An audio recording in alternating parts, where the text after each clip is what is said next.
Becoming a filmmaker has been one of the best decisions I've ever made, but it's also been one of the hardest. A lot of struggle that I went through could have been avoided if I had someone to tell me what I'm about to tell you.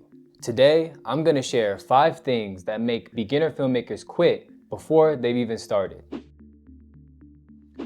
So many people think that they need a $5,000 camera, a $2,000 lens, big lights, a fancy recorder, and a top-tier mic just to start their filmmaking journey. But the truth is, you don't need any of that. All you need to do right now as a beginner is to focus on creating something, anything. Whatever your first project is, it won't be great, but that's okay. It's not supposed to be. And if we're being honest, your first 10 projects probably won't be great, but that's how you learn. I've seen a lot of creators online say that they waited until they had the right gear to start. And I'm not gonna lie, I did the same thing. But the longer that you wait, the more chances you miss out on to grow. If you have a phone, you can start today. You don't need audio gear. You can make a silent film and design the sound later. You don't even need studio lights. Use lamps, sunlight, flashlights, whatever you have. But just start with what you have. Which brings me to my next point. Make films within your means. It's just not realistic to think you can make a film about aliens or zombies or any world-building concept with a $200 budget. When I start a project, I ask myself, what story can I tell with the budget that I have? Not what story do I wish I could tell, but what story actually makes sense for what I have. Now, the next thing that makes beginner filmmakers quit is dealing with criticism. And I want you to internalize this. Film is subjective. Just because somebody doesn't like your work doesn't mean that it's bad. One person may hate it and 10 people may like it. So you have to take everyone's criticism with a grain of salt. Now, that's not to say that a film can't be bad, but most of the films that I've seen that I deem as bad are more so flawed on the technical side than on the creative side. You'll even notice that when you make your first film, you'll think it's amazing and want to show it to everyone, but then you look back at the same film in like 3 years and can barely finish it because of how bad you think it is. That's just a part of the business, and you eventually learn to accept that. Bottom line is, don't get discouraged by criticism. Listen to it if it's helpful and discard it if it's hate. The fourth thing is, beginners are not creating anything impactful to them.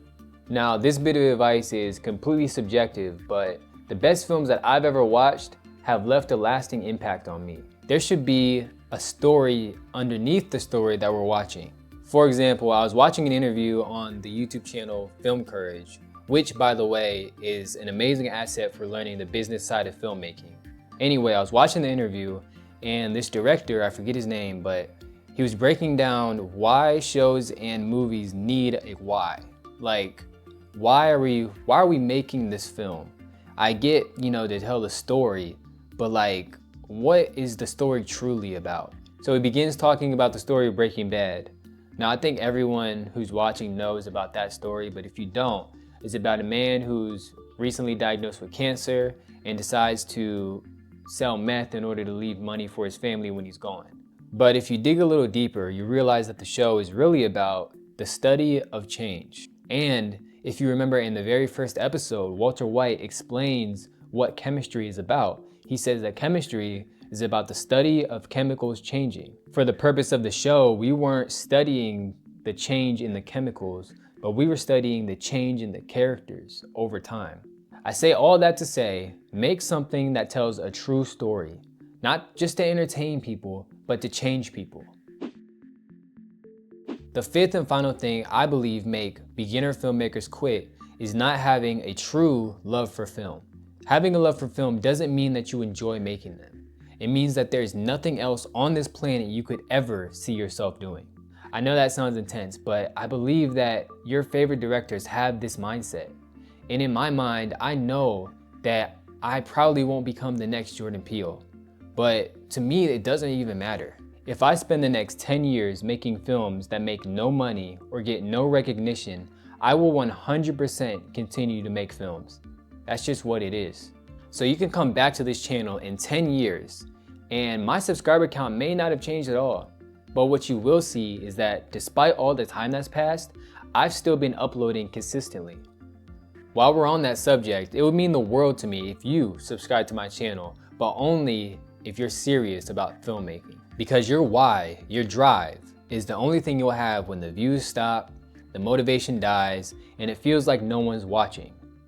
And if you lose your drive, you'll eventually fizzle out. Thank you guys for watching this video. It really means a lot to me. And if you want to know more about what drives me to keep going, watch my video dedicated to why I can't stop creating.